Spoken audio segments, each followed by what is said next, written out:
Hello, I'm Jeff Hampton with the Hampton Law Firm. Thank you for joining us here today. I'm going to talk to you. Today's video is about theft.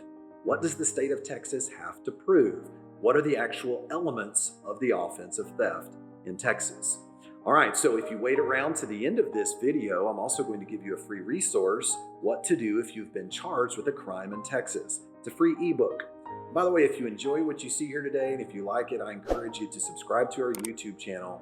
We try to keep up and give you weekly content just like this to keep you updated on what's happening with criminal law in Texas. Okay, so let's jump right into this. The offense of theft. Now, sometimes people think of theft, whether it's theft or shoplifting. How is it proven?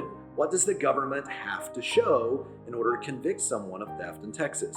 Now, to prove theft or shoplifting, the state of Texas must prove beyond a reasonable doubt that that person intentionally or knowingly permanently deprived the owner of the property, and of course without their consent. It's what we think of when we think of theft. Now, I'm going to give you a hypothetical situation. Now, I'm going to talk a lot about shoplifting in this video just because it happens so frequently, and that's an area that many people call us about. But this applies pretty much with any area of theft. Theft universally, these elements apply to the actual crime of theft. Now let's give a hypothetical situation. We're going to call his name Tyler. Let's say we've got an 18-year-old young man. His name's Tyler. Let's say allegedly he had been shoplifting at a local store, went into Walmart, and the loss prevention officer claims they thought they saw him take something.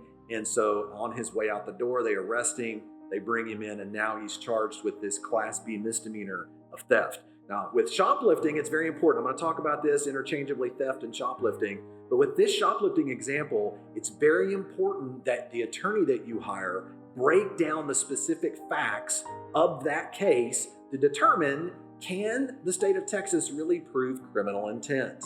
They must prove the element of intent. And what I mean by that is they must prove that you intentionally or knowingly did this. I'm going to give you some examples of both Walmart, Target, and some of the other local stores that sometimes kind of jump the gun on this crime of theft. So let's say Tyler hypothetically goes in, gets a basket full of items, goes up to checkout, and as he's going through the self-checkout, he checks out the things on the top, but he forgets to check out the item underneath, right? So the item underneath, they walk over, loss prevention. As he's checked everything else out, he's making his way out. Loss prevention says, hold on a second, you didn't pay for this. You're under arrest for the actual crime of theft. Here's the problem. The state's going to have to prove that he intentionally or knowingly took that item with the intent of depriving the owner of that item permanently, right? Could this have been a mistake? So think about this. In this particular scenario, he paid for everything else, right? He paid for everything else that was there.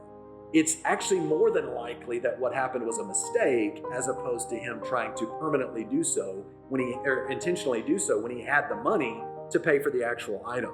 So in that situation, the state of Texas may have a hard time proving the intent element of theft. All right, so another scenario that happens with shoplifting cases is that most places wait to see if the person passes all points of sale. They're wanting that person to walk past all the cash registers, all the areas. And let's say hypothetically that in this situation, because this happens in Walmart all the time, let's say hypothetically Tyler is at Walmart and he walks from the main shopping area over to the garden center, right? And as he's making his way into that garden center around the outside area where you can buy landscaping things and stuff like that, well, sometimes Walmart will go ahead and arrest someone when they're in that outside area when they have not passed all those points of sale.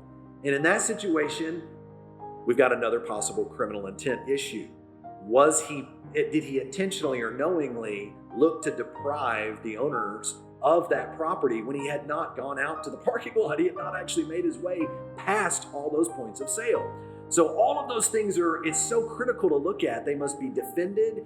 And if it's a first-time shoplifting charge or a first-time theft charge, you may also be eligible for some diversion programs and some other creative ways by which you can get your case dismissed and ultimately expunged from your record. Now, if you've been arrested for a theft charge in the Dallas-Fort Worth area here in the Metroplex, and you would like a free case analysis and an opportunity for an attorney to answer all of your questions, don't hesitate to contact the Hampton Law Firm at 877-5200. Okay, I promised you for that free resource, the free ebook, What to Do If You've Been Charged with a Crime in Texas. Click the link right down here below. We'll send it to your email address. If you have any questions, give us a call.